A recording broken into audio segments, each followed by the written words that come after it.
Hey Wildcats, I hope you had a great spring break and everybody's keeping healthy and safe. Today I'm going to be reading to you a book titled The True Story of the Three Little Pigs by A. Wolf. It's told to John Sieska and illustrated by Lane Smith. I hope you like the story.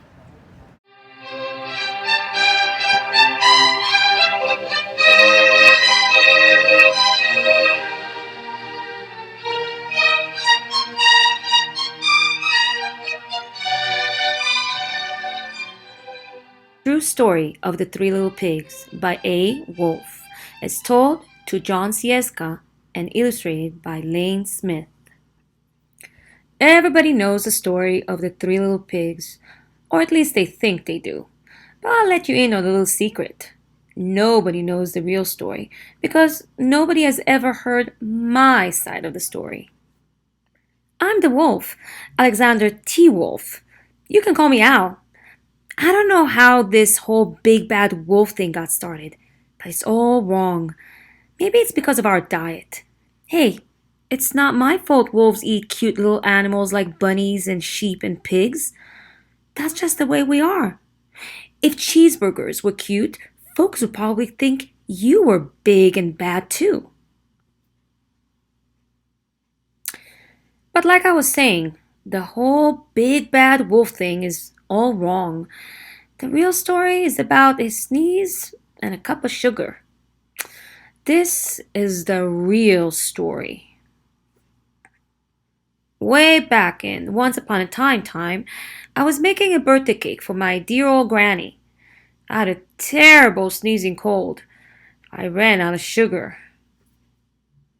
So I walked down the street to ask my neighbor for a cup of sugar. Now, this neighbor was a pig, and he wasn't too bright either.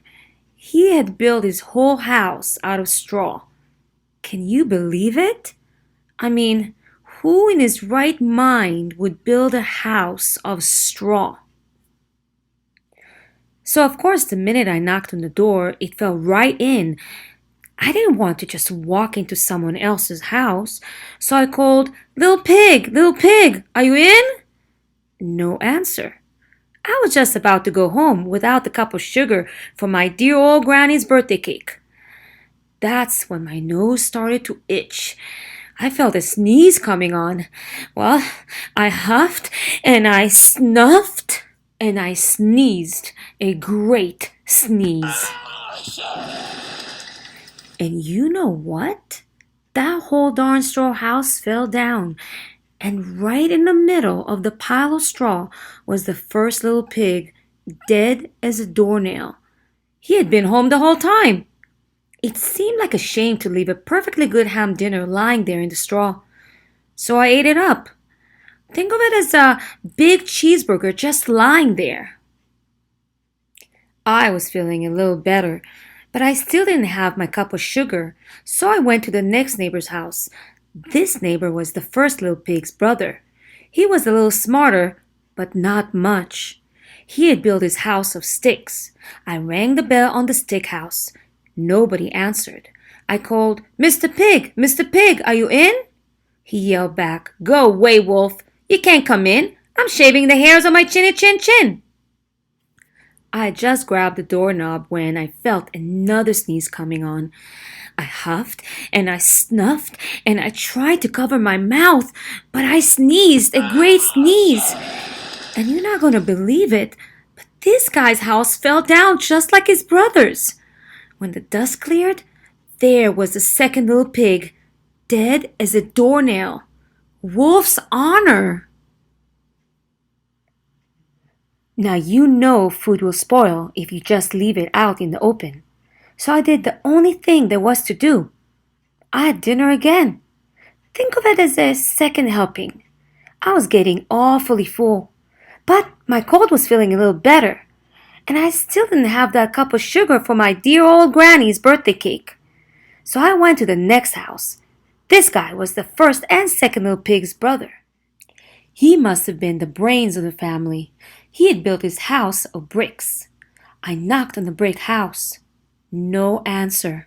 I called, Mr. Pig, are you in?" And do you know what that rude little porker answered? Get out of here, wolf! Don't bother me again! Talk about impolite! He probably had a whole sack full of sugar, and he wouldn't give me even one little cup for my dear sweet old granny's birthday cake.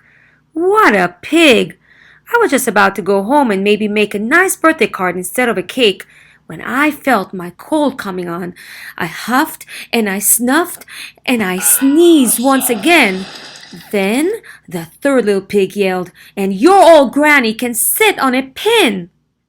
Now, I'm usually a pretty calm fellow, but when somebody talks about my granny like that, I go a little crazy.